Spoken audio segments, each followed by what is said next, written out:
시편 1장 1절에서 6절까지 말씀입니다. 제가 읽고 마지막 구절은 함께 공독하도록 하겠습니다. 복 있는 사람은 악인들의 꾀를 따르지 아니하며 죄인들의 길에 서지 아니하며 오만한 자들의 자리에 앉지 아니하고 오직 여호와의 율법을 즐거워하여 그의 율법을 주야로 묵상하는도다. 그는 시냇가에 심은 나무가 철을 따라 열매를 맺으며 그 잎사귀가 마르지 아니함 같으니 그가 하는 모든 일이 다 형통하리로다. 악인들은 그렇지 아니하며 오직 바람에 나는 겨와 같도다. 그러므로 악인들은 심판을 견디지 못하며 죄인들이 의인들의 모임에 들지 못하리로다. 다 함께 읽도록 하겠습니다. 무릇 의인들의 길은 여호와께서 인정하시나 악인들의 길은 망하리로다. 아멘.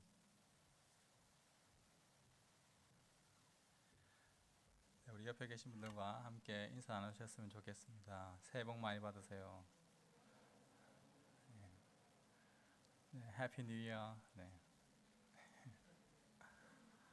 네, 우리 1월 7일 아마 여러분들 작년에 보고 올해 새롭게 보는 것 같은데 2024년 새로운 한 해도 주께 주시는 그 은혜와 또 하나님의 귀한 평강이 여러분들 삶 가운데 가득하기를 주님의 이름으로 축복합니다. 새해를 시작하면서 시편 1편 말씀을 통하여서 1월 달에 한 3-4번 정도 기회가 되는 여러분들과 함께 말씀을 나누고자 하는데요. 이 말씀을 통하여서 정말 행복이 무엇인지, 어떻게 우리가 행복한 길을 걸어갈 수 있는지, 또 행복한 삶을 살기 위해서 우리가 속한 학교와 가정과 여러분들의 삶의 터전에서 어떤 삶을 살아가야 될지를 그 방향성을 잡는 그러한 시간들이 되었으면 좋겠습니다. 오늘 말씀을 통하여서 행복에 관한 이 성경의 가르침이 어떤 것인지 첫 번째로 살펴볼 것이고요. 두 번째로는 이 행복의 비결에 대해서 함께 나눌 것입니다. 마지막 세 번째로는 행복한 사람으로 살아가는 실천적인 방법에 대해서 차례로 나눌 것입니다. 조금 전에 여러분들과 함께 또 서로 인사를 나누었던 것처럼 우리가 새해가 되면 동양 사람들, 우리 한국 사람들이 새해 복 많이 받으세요 라고 인사합니다. 새해, 이 복이라는 단어 자체가 이 행복을 말하죠. 또 영어로도 우리가 해피 뉴 이어라고 하는데 그 해피 자체가 한국말로 번역하면 이 행복이지 않습니까? 이 행복, 복을 빌어주는 것이 동양이든 아니면 서양이든 새해에 많이 이제 있었던 것이고, 사실 오늘날뿐만 아니라 과거에도 그렇게 왔던 것이죠. 그래서 동서고금을 막론하고 이 행복이라는 것은 우리 삶에 있어서 굉장히 큰 주제입니다. 이 세상에 태어난 모든 사람이 추구하는 것은 이 행복을 찾고 있죠. 행복한 사람이 되고 싶어 합니다. 2023년보다 새롭게 맞이한 2024년이 더 행복한 삶을 살고자 하는 것이 우리 인간의 본성적인 마음입니다. 2024년 1월 6일 어제보다 1월 7일 오늘이 더 행복하기를 원하고 오늘보다 내일이 더 행복하기를 원하는 것이 우리의 본성적인 마음인 것이죠. 행복한 학교 생활, 행복한 직장 생활, 행복한 가정 생활, 행복한 가정을 꿈꾸는 것이 우리의 모두의 바람입니다. 그러나 사실 이러한 바람, 이러한 원하는 것이 있다라는 것은 사실 현실은 그렇게 행복하지 않다, 완벽한 행복이 없다라는 것을 오히려 또한 반증해주는 결과이기도 하죠. 현재는 그렇지 않기 때문에 좀 더 나은 행복을 우리는 추구해가는 그러한 존재가 바로 우리의 모습이다라는 것입니다. 그렇게 우리가 첫 번째로 이 성경에서 행복에 관한 가르침이 무엇이 있는지 우리가 귀를 기울일 필요가 있습니다. 우리가 읽은 이 성경, 하나님의 말씀, 또 여러분들이 새해를 시작하면서 아마 성경 통독을 시작하신 분들도 계실 텐데요. 근데 새해 시작하면서 창세기 또는 마태복음부터 지금 성경 통독하고 계시는 분들 한번 손을 내려주세요. 거의 대부분 다 이제 새해에 성경 통독을 지금 시작하신 걸로 지금 보입니다. 네. 이 성경이라는 것은 하나님의 말씀이잖아요. 하나님의 말씀. 하나님의 말씀인데 이것을 좀 신학적인 말로 표현하면 계시다라고 합니다. 계시, revelation이라고 하죠. God's revelation. 이 reveal이라는 것이 이제 드러나는 거죠. 감춰진 것을 이제 벗겨내서 꺼집어내는 것이죠. 그것이 바로 이 성경입니다. 성경은 하나님의 뜻, 하나님의 생각, 하나님의 마음, 하나님께서 왜 이 세상을 창조하셨고 이 세상이 왜 지금 이렇게 흘러가고 있고 시간이 왜 존재하고 공간이 왜 존재하고 인간인 우리가 왜 있고 또 동물들이 왜 있고 이러한 것들이 왜 존재하는지가 리빌, 하나님의 그 뜻이 드러난 것이 그대로 적혀 있는 곳이 바로 이 성경책입니다. 성경은 하나님이 세상을 만드신 이유와 목적, 그리고 인간이 누구인지 이유와 목적을, 또 삶을 어떻게 살아야 하는지의 모든 목적들이 이 성경 속에 들어져 있습니다. 그래서 성경에 보면 수많은 여러 가지 지리들이죠. 여러 가지 지역들이 나옵니다. 또 여러 가지 지형들이 나오죠. 또 과거에 방대한 역사들이 있습니다. 성경 창세기를 여러분들 읽다 보면 창조시대 때 이야기가 나오죠. 창세기 12장부터는 아브라함부터 이어지는 그 족장시대 이야기가 흘러가다가 그리고 출애굽기에 와서 성경 통독에 굉장히 위기가 찾아오잖아요. 그 출애굽기 시대가 있고 난 이후에 그리고 어떻게 되십니까? 이 광야의 그 생활들이 이어지다가 그리고 사사시대, 왕정시대 이렇게 계속해서 이어지는 역사들이 있잖아요. 그 많은 역사들, 또 많은 왕들의 이야기, 그 왕들이 다스리던 그 나라의 이야기가 성경 속에 펼쳐져 있습니다.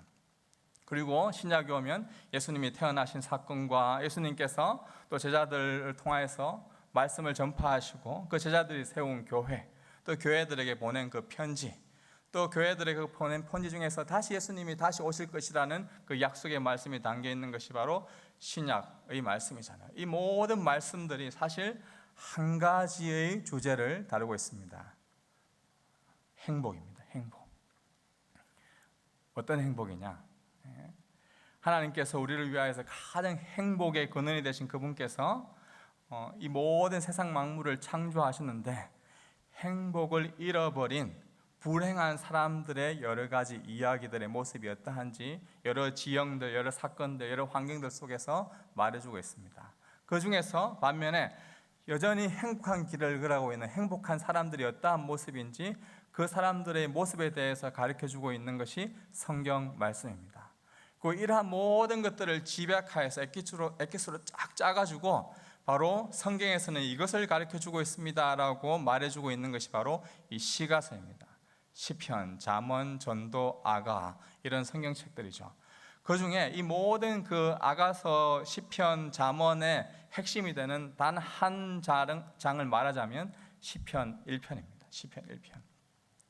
시편 1편은 복 있는 사람과 복이 없는 불행한 사람, 그리고 하나님과의 관계 속에서 우리가 어떻게 이 세상에 창조되었고 우리가 어떤 삶으로 살아가야 될지에 대해서 아주 명확하게 가르쳐주고 있는 시편이 시편 1편 말씀입니다. 그래서 여러분들이 이제 사실 말씀을 드리고 나면 예배가 끝나고 목장 모임도 안 하잖아요, 맞죠?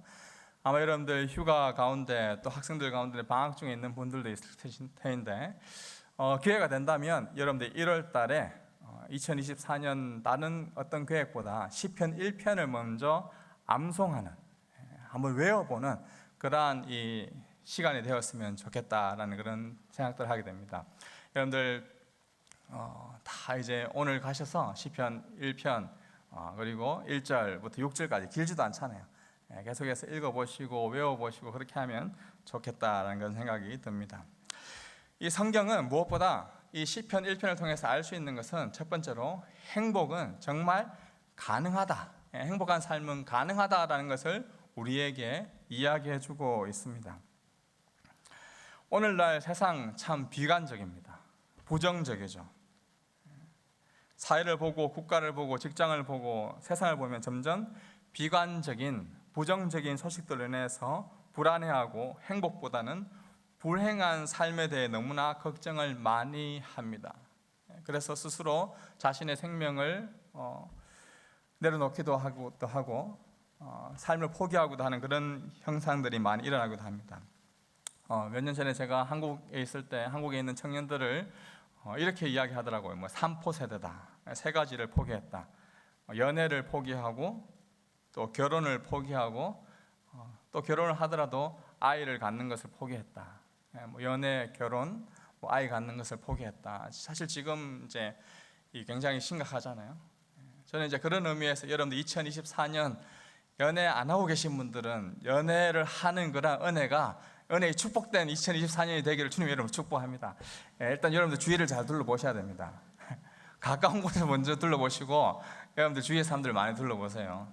저는 교회에서 연애하는 걸 적극적으로 권장하는 사람인데 포기하지 마십시오. 포기하시면 안 됩니다.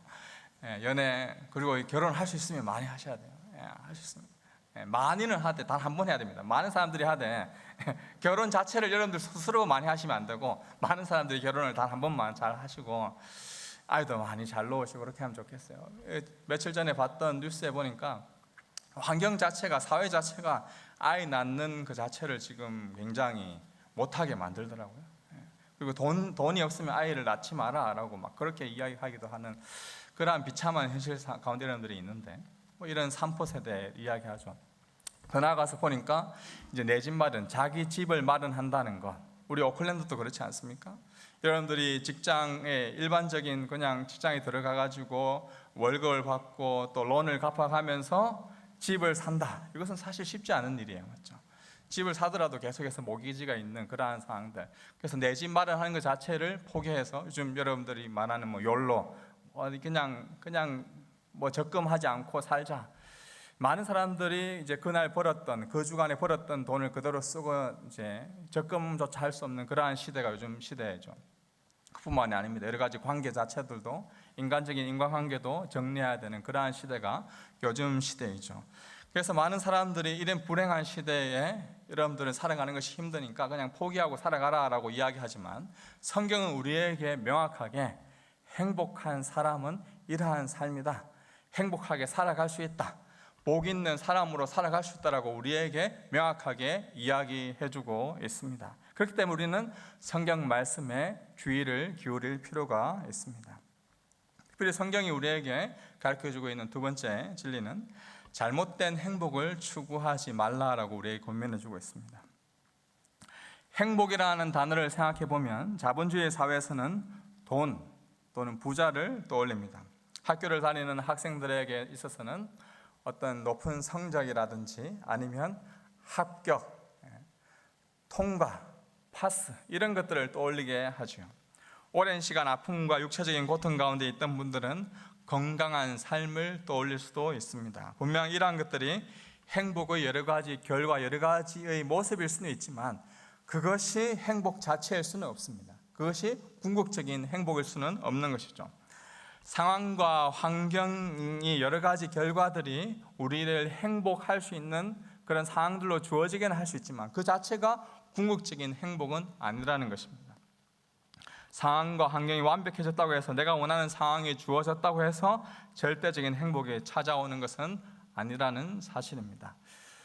그런 의미에서 여러분들 2024년 아마 여러분들 2023년 살아왔던 것처럼 여러분들의 삶 가운데 상황이 크게 달라지지는 않을 것입니다. 여전히 폭풍이, 여전히 태풍이, 여전히 여러분 삶 가운데 거친 파도 같은 것들이 계속해서 찾아오는 현실들이 여러분들 앞에 눈앞에 펼쳐질 것이라는 것이죠. 성경에 등장하는 수많은 사람들의 이야기는 좋은 환경, 좋은 조건, 좋은 상황 속에서 오히려 실패하고 불행한 삶을 살아갔던 과거의 아픔을 이야기해주고 있습니다.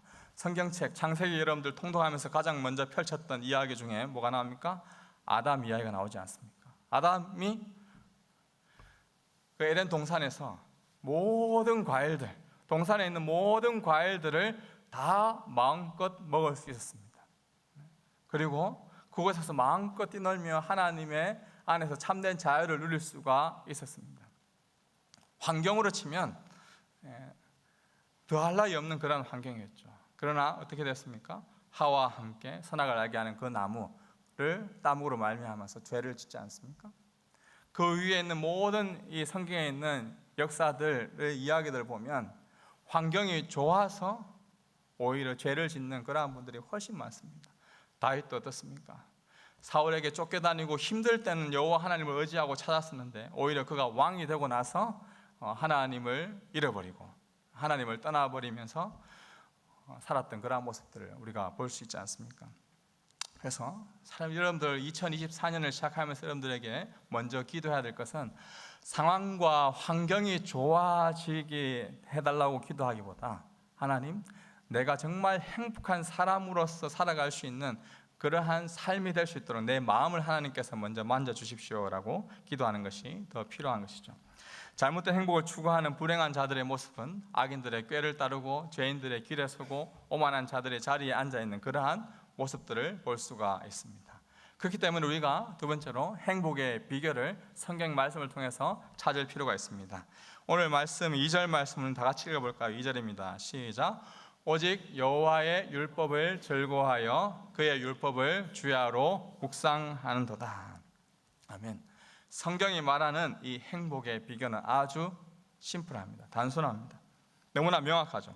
오직 하나님의 말씀을 즐거워하여 그 말씀을 밤낮으로 주야로 늘 묵상하면서 살아가는 삶이 가장 행복한 삶이다, 행복한 사람이다라고 우리에게 정의 내려주고 있습니다. 2024년 새해를 시작하면서 우리에게 줄 수 있는 행복은 이 하나님의 말씀이 우리를 행복하게 한다라는 그 사실 여러분들이 먼저 기억하셔야 됩니다. 풀은 마르고 꽃은 시들지만 하나님의 말씀은 영원히 서 있다. 이사야 선지자도 우리에게 말씀해 주고 있지 않습니까? 아주 단순하고도 선명한 진실을 우리에게 이야기해 주고 있습니다. 하나님의 말씀이 영원히 서 있고 그 말씀이 우리를 영원히 행복한 사람으로 만들어 줍니다. 며칠 전에 저희 집 화단에 피어 있는 그 아름다운 수국들을 보았습니다. 사실 제 아내가 이제 수국을 좋아해가지고 한 몇 해 전에 플랜트 샵에 가가지고 그 수국을 사가지고 집에 심어놨더랬습니다. 그래서 조금씩 자라고 이제 갖고 왔었는데 드디어 올해 좀 이제 수국이 많이 피었어요. 와, 아내 보고 와, 당신이 좋아하는 수국이 피었다. 그 수국이 정말 예쁘다. 물론 수국이 예쁘지만 당신이 더 예쁘죠. 그런 이제 멘트는 제가 하진 않았어요. 이제 그런 멘트를 할 정도의 그런 멘트를 했어야 됐나 싶기도 하고요. 어쨌든 어제 좀 보니까 그 아름답게 피어있던 수국이 이제 졌더라고요. 말라버렸더라고요. 풀은 마르고 꽃은 시드나. 이 성경 말씀이 바로 진리입니다. 풀은 마르고 꽃은 시드는 것이 당연한 것이죠. 뉴질랜드 와서 가장 좋은 것 중에 하나가 저는 이제 거의 사계절 내내 꽃을 볼 수 있는 건데요. 여러분들 이제 크리스마스 꽃의 상징인 이 포토카와 또 제가 뉴질랜드에서 좋아하는 그 나무 중에 자카란다 나무, 보라색 꽃이 막 피는 거 있잖아요. 요즘 주위에 보면 볼 수 있는데 굉장히 아름답게 피어 있는데 사실 그것도 곧 이제 지게 될 것입니다. 어떻게 보면 아름다운 꽃, 화려한 꽃은 여러분들이 추구하는 그러한 여러분들의 행복일 수가 있겠습니다. 내가 원하는 것, 내가 바라는 것일 수가 있겠죠. 그러나 그것이 영원할 것 같지만 영원하지 않다는 것입니다. 이사야 선지자는 우리에게 말하고 있죠. 풀은 마르고 꽃은 시드나 주의 말씀만이 영원히 서 있다. 주의 말씀이 영원히 우리를 행복하게 하는 비결이다라고 이야기해주고 있습니다. 지금 제게 가장 큰 행복을 가져다 주는 것 중에 하나는 저희 셋째입니다. 저희 셋째 딸인데요. 정말 행복하게 합니다. 저를 그냥 보고만 있어도 행복한, 보고 있어도 보고 싶은 그런 이제 딸이기도 하고 행복하게 하기도 하는데 그렇게 막 행복하게 있다가 옆에서 이제 아들이 찾아옵니다. 아들이 찾아와가지고 막 괴롭히고 막 짜증나게 하고. 저리 가라고 이렇게 제가 이야기하기도 하는데 그러면서 제가 가만히 생각해 보면서 이 아들도 6년 전만 하더라도 내가 얼마나 예쁘다고 안아주고 귀엽다고 안아주고 사랑해 하면서 지금 이 딸에게 하듯이 정말 이제 사랑으로 감싸주고 했었는데 지금 막 찬바심서를 보고 있잖아요. 그러면서 반성도 하면서 이 자녀를 사랑하는 것조차도 영원하지 않구나. 그래도 지금은 이제 오면 이렇게 안아주기라도 하는데 과연 이 아이가 4년, 5년 청소년이 되면 어떻게 될까? 나이가 오는 것조차 좀 징그럽게 여겨지지 않을까? 그런 생각들을 하면서 우리가 정말 서로 사랑하고 아껴준다고 하지만 이 부모와 자녀와의 사랑도 영원하지 않을 수 있겠구나 라는 그런 생각들을 하게 되었습니다. 사실 여러분들이 좋아하고 사랑했던 것들, 2023년 여러분들이 정말 아꼈던 것들, 학교 다닐 때 정말 여러분들이 좋아했던 것들, 이전 직장에서 여러분들이 정말 이것만 차지하면 내가 행복할 것, 내 이 프로젝트만 완성하면 정말 직장에서 행복할 것인데 라고 생각했던 것들이 지금도 여전히 유효하십니까? 그렇지는 않을 것입니다. 성경이 우리에게 행복의 삶에 대해서 비결을 말해주고 있는 것은 상황이, 환경이, 심지어 부모와 자녀와의 관계도, 부부와의 관계도 영원히 행복을 우리에게 주지 않는다는 그 사실입니다. 가장 큰 행복은 푸른 마르고 꽃은 시들지만 하나님의 말씀만이 여러분들을 행복하게 한다라는 그 사실을 여러분들이 기억하셔야 됩니다. 그것이 바로 시편 1편이 우리에게 말씀해 주고 있는 것이죠.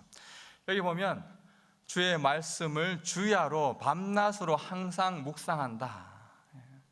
여호와의 말씀을 즐거워하여 그 말씀을 밤낮으로 묵상한다라고 나와 있죠. 이 묵상한다라는 이 단어가 크게 한 세 가지 뜻을 가질 수가 있습니다. 이 첫 번째로는 이 묵상하다는 말은 작은 소리로 읊조린다라는 말입니다. 작은 소리로 계속해서 읊조리는 것을 이야기하는 거죠. 사랑하는 사람으로부터 받은 연애 편지, 카톡을 받았거나 편지를 받았거나 여러분들이 사랑하는 사람으로부터 받았던 그런 메시지들을 보게 되면 계속해서 그것을 보고 읊조리는 것이죠. 읽어보기도 하고, 그 오글거리는 그 멘트이지만 다른 사람이 보기에는 굉장히 오글거리고 정말 이제 보기 싫은 멘트이지만 서로 사랑하는 사람들끼리는 그게 통하는 거잖아요. 그래서 보고 싶고 읊조리는 것이죠. 이 성경 말씀을 즐거워하여 묵상한다라는 것은 바로 하나님의 말씀을 그렇게 묵상하는 것입니다. 읊조리는 것입니다. 복 있는 사람은 악인들의 꾀를 따르지 아니하며 죄인들의 길에 서지 아니하며 오만한 자들의 자리에 앉지 아니하고 오직 여호와의 말씀을 즐거워하여 그 말씀을 주야로 묵상하는도다. 그 말씀을 계속해서 묵상하는 것이 기쁨인 것이죠. 이것이 행복이구나.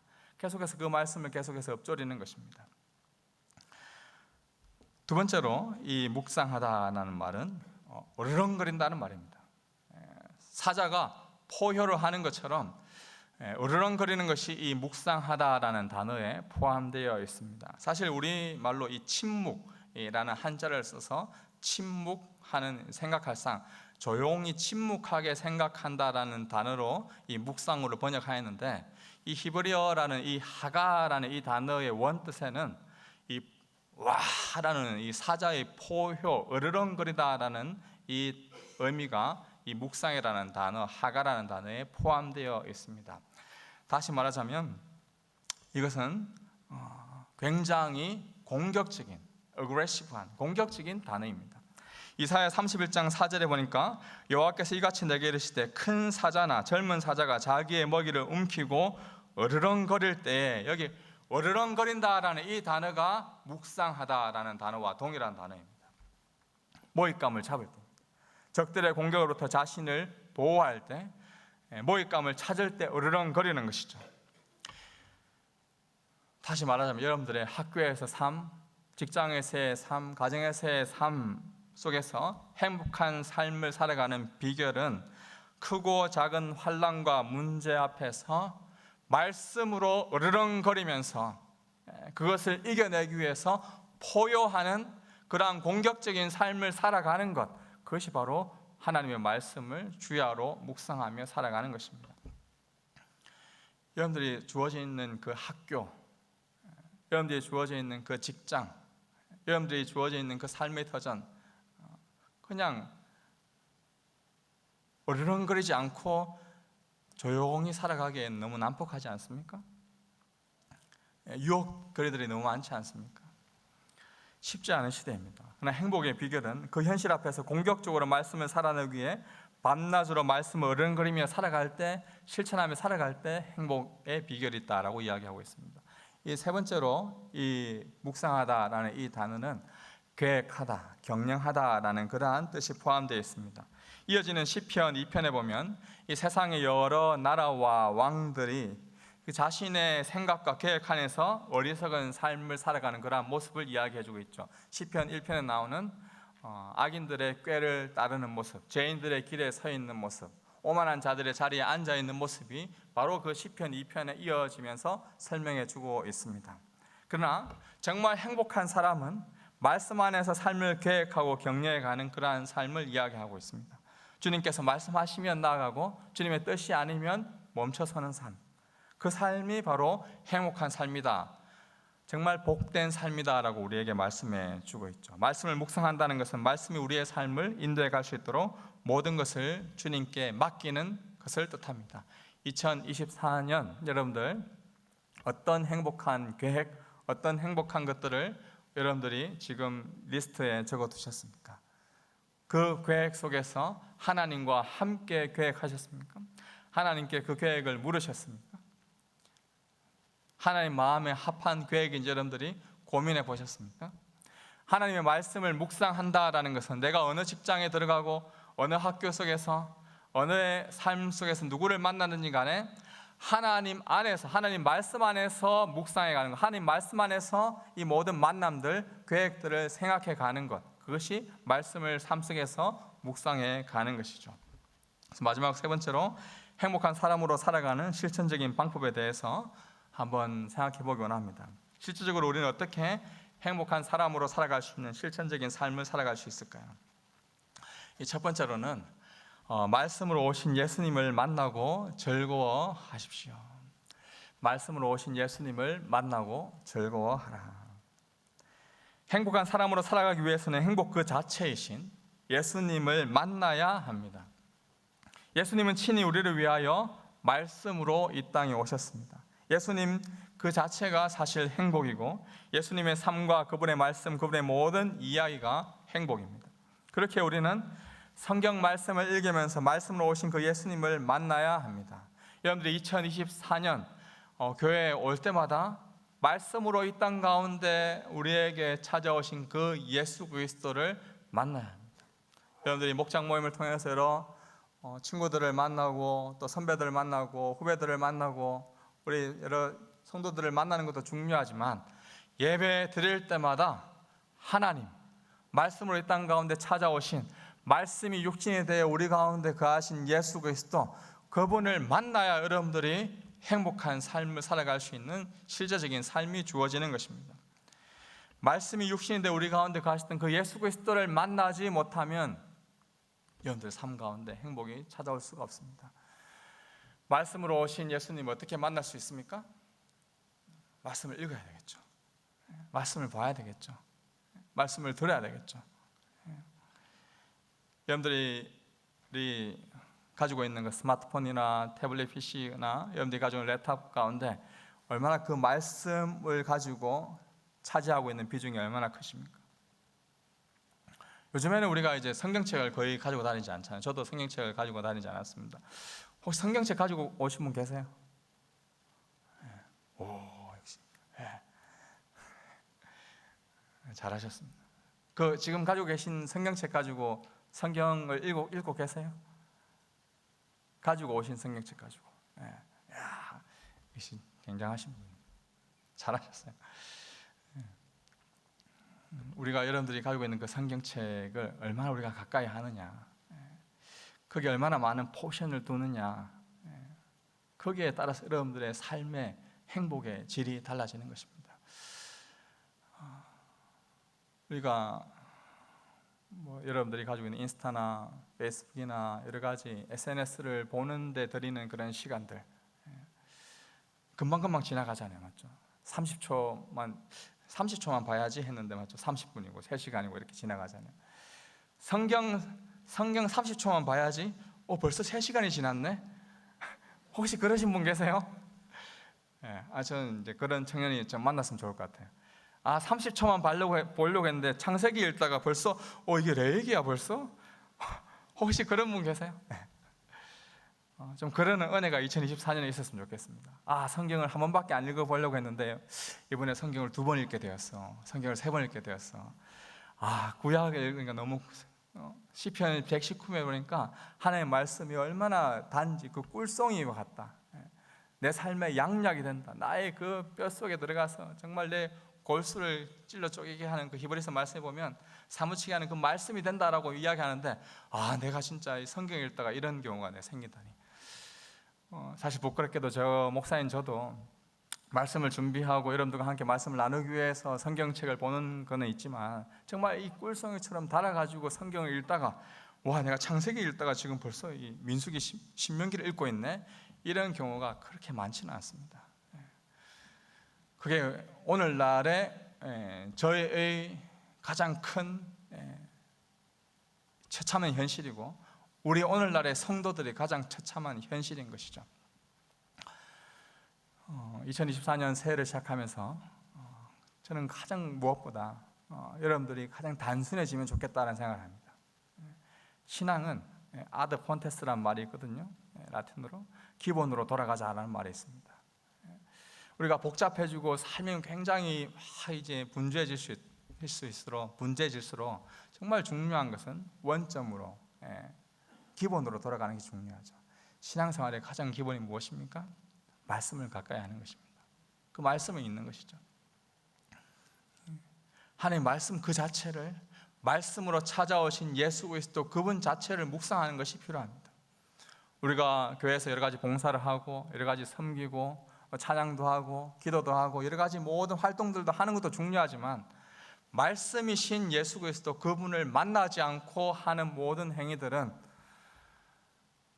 바울이 고백한 것처럼 울리는 꽹과리와 같을 수가 있습니다. 두 번째로 말씀을 암송하고 예수님의 마음을, 예수님의 생각을 진짜 품었으면 좋겠습니다. 말씀은 영원하고 말씀은 행복을 가져다 주지만 말씀을 담고 있는, 말씀을 생각하고 받아들이는 우리 인간은 유한합니다. 우리 인간은 능력이 많지 않습니다. 한계가 있습니다. 그렇게 우리는 실제적으로 말씀을 담아내는 그러한 훈련들을 해야 됩니다. 가장 좋은 훈련이 말씀인 그 자체를 여러분들이 암송하는 것이죠. 복 있는 사람은 악인들의 꾀를 따르지 아니하고 죄인들의 길에 서지 아니하고 오만한 자들의 자리에 앉지 아니하며 오직 여호와의 말씀을 즐거워하여 그 말씀을 주야로 묵상하는도다. 저도 이걸 외웠거든요. 계속 해볼게요. 그는 시냇가에 심은 나무가 시절이 아니죠. 철을 따라 열매를 맺으며 그 잎사이가 마르지 아니한 같으니 그 하는 모든 일이 다 형통하리로다. 악인들은 그렇지 아니하며 오직 바람에 나는 겨와 같도다. 그러므로 악인들은 심판을 견디지 못하며 죄인들은 의인들의 모임에 들지 못하리로다. 무릇 의인들의 길은 여호와께서 인정하시나 악인들의 길은 망하리로다. 아멘. 저도 한번 해보려고 계속해서 지난주에 해왔는데 제가 옛날에 개역 한글 버전을 외우고 있다가 개역 개정 버전으로 외우려고 하니까 계속 헷갈리더라고요. 그래서 어떻게든 외웠는데 제가 또다시 시도해보려고 하는 것은 이제 영어 버전으로 외워보려고 합니다. 저는 이제 외웠기 때문에 또다시 여러분들 외우라고 해놓고 저는 나는 외웠지 안 외워야지 이렇게 하면 또 여러분들 이제 막 놀리는 그런 격이 됐기 때문에 저도 또 다른 버전으로 이제 영어 버전으로 외워보려고 합니다. 저도 쉽지는 않을 것 같은데 외워보겠습니다. 여러분들도 한번 한글 버전, 또 영어 버전이 쉬운 분들 영어 버전으로 외우셔서 이 말씀을 계속해서 묵상해 보십시오. 그리고 이 말씀이 여러분들 가운데 박혀서 성경책을 들고 다니지 않아도 여러분들이 교회인 여러분들 자체가 말씀이신 예수 그리스도를 담아내고 그 말씀을 살아내는 그러한 은혜의 역사가 있으면 좋겠습니다. 너희 안에 이 마음을 품으라 곧 그리스도 예수의 마음이니라는 그 빌립보서의 베드로의 고백, 바울의 고백이 사실 그 마음을 품기 위해서는 우리가 간직을 해야 됩니다. 생각을 해야 됩니다. 여러분들이 생각하지 않고 반응하는 것은 사실 그런 일이 있을 수가 없습니다. 여러분들이 교회에 나오고 여러분들이 지금 삶을 살아가는 것은 생각했기 때문에, 머릿속에 간직했기 때문에 행동의 결과들로 나타나는 것이죠. 무엇을 생각하고 무엇을 여러분들이 계속해서 머리에 담느냐가 중요한데 말씀을 계속해서 담는 그러한 훈련을 하지 않으면 계속해서 이 말씀은 점점 여러분들과 멀어집니다. 예수님의 마음을 품을 수가 없죠. 나는 예수님처럼 예수님이라면 어떤 생각을 하였을까? 예수님이라면 어떤 행동을 하였을까라는 그러한 생각들을 하지만 실질적으로 그 말씀을 내 마음 가운데 새겨두지 않으면, 마음 가운데 새기지 않으면 우리가 그 말씀대로 살아갈 수가 없는 것이죠. 신명기 6장 4절에 나오는 것처럼 우리가 그 말씀을 마음판에 새겨라 라고 이야기하고 있죠. 그 말씀을 새기는 그런 훈련들이 우리 가운데 있으면 좋겠습니다. 사랑하는 청년 여러분, 2024년 새해가 시작되었습니다. 새해 너무 많은 고민하지 마시고 심플하게 살아갑시다. 주의 말씀을 가까이 하십시오. 그것이 가장 행복한 비결입니다. 기도하겠습니다.